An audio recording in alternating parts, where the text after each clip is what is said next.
Hey everybody. Okay, so today I pulled one card and I pulled from my Secret Language of Color cards.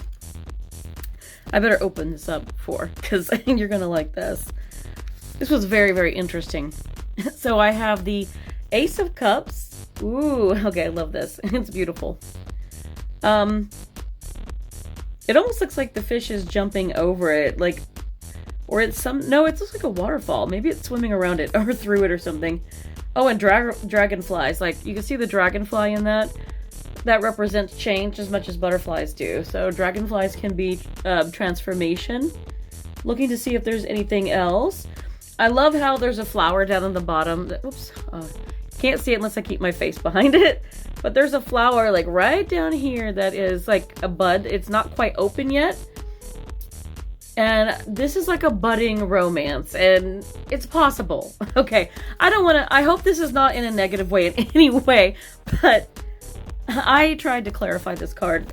I just wanted to be sure, because Ace of Cups to me is like, ooh, there's an opportunity for new love here. Like a new relationship is possible. An opportunity for meeting somebody new. I definitely feel like it's romantic in nature. It could be somebody you know. Even if it's platonic, it may not be for long. But I kind of got a Page of Swords clarification on it. But the Page of Swords that I got on it, it kind of showed like somebody, not kind of like stalking. No, I don't want to say stalking. I hope nobody is stalking you or you're not stalking anybody. But you know how we get curious about somebody or we start to think about them more and, you know, they get under your skin and you're like, why am I thinking about them? And you start to realize that, oh, crap, I like them. Or they're thinking, oh, crap, I like, you know, they like you. And before you know it, maybe they're looking up your Instagram or your Facebook or whatever. They're you know, kind of Facebook stalking you, but it's harmless. It's just that they're kind of curious at what you're up to, and maybe they're trying to work up the nerve to kind of reach out. Because they don't know how to broach the subject, especially if this is not familiar territory. If you've been friends, if it's always been platonic, how do you approach that? Most people will be like, just talk to each other. Well, that depends. How approachable are you? Or how approachable are they? Because for some of you watching this is you wanting this. It could be them. But what are the odds? The way I'm feeling is that this is mutual. That you both like each other, and it's like talk to each other already. I love the colors in this. They're kind of a little bit muted, but they're definitely in the tans and reds. I'm gonna say that because your color card is very similar. But I'm just gonna recommend find a way to broach the subject. You know, call, text, email, something, and just like, hey, can we chat? Can we talk about it? Like, hey, I kind of like you. Can you see us ever like maybe going out on a date or can you see us talking about it? Something. It's not an easy thing, but it's really hard to do. Once you rip that band-aid off, it's off.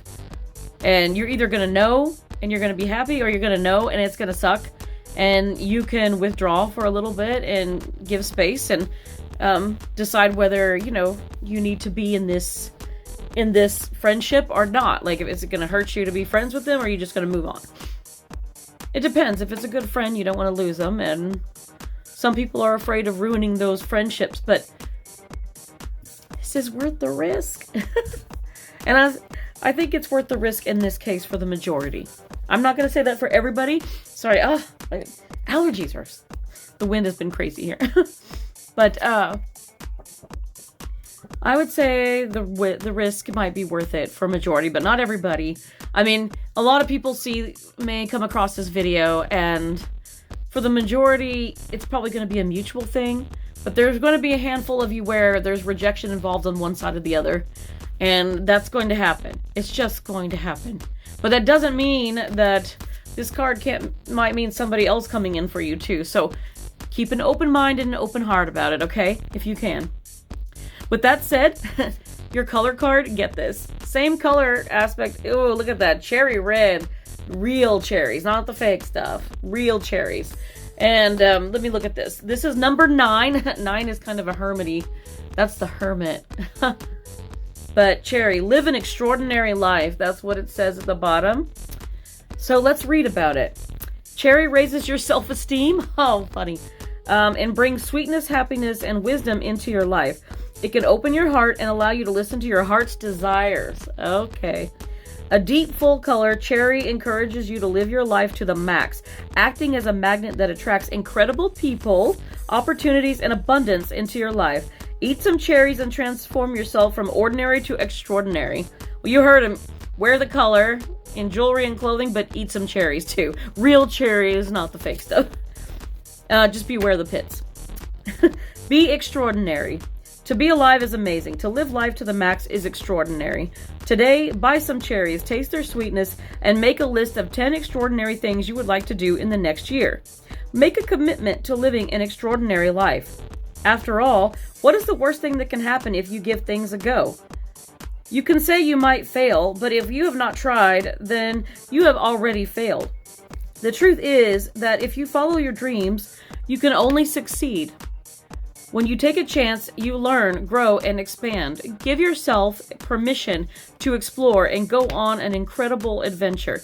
Today is the day to start. Say, Divine Intelligence, please give me the courage to become extraordinary and to make my dreams, goals, and desires a reality. That's what I'm talking about, guys. And just a couple of things before we go.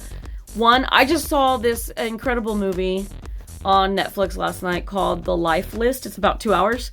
It's kind of a very similar advice to what you just got. I would consider watching it and maybe making a list like that. It doesn't have to be exactly, but you know what? Put yourself out there. You don't have to do some really crazy stuff, but, consider doing something you've never done before. Live a little. And the other thing, your heart's desires. Not only are you doing something you haven't done before, but make a goal and reach it. Like, I have been realizing that I have needed to reach my goals. I have lots of ideas, but how many get to come to fruition? Not many.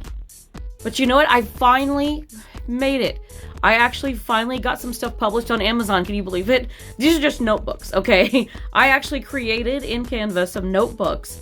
And right now I have 3. I have 2 notebooks and a dream journal that are out there, published, ready to be bought on Amazon. And I have 3 more types, actually 2 and 1 that I'm working on now that hopefully will be published within the next week or 2. And then I'll have 6 out there, and who knows? I have bigger projects coming, and I cannot wait to share all that with you. I will try to put some of the links to that stuff. I wish I could find one whole page to put it all on, but I haven't figured all that out yet. But when I do, you can find it in the description.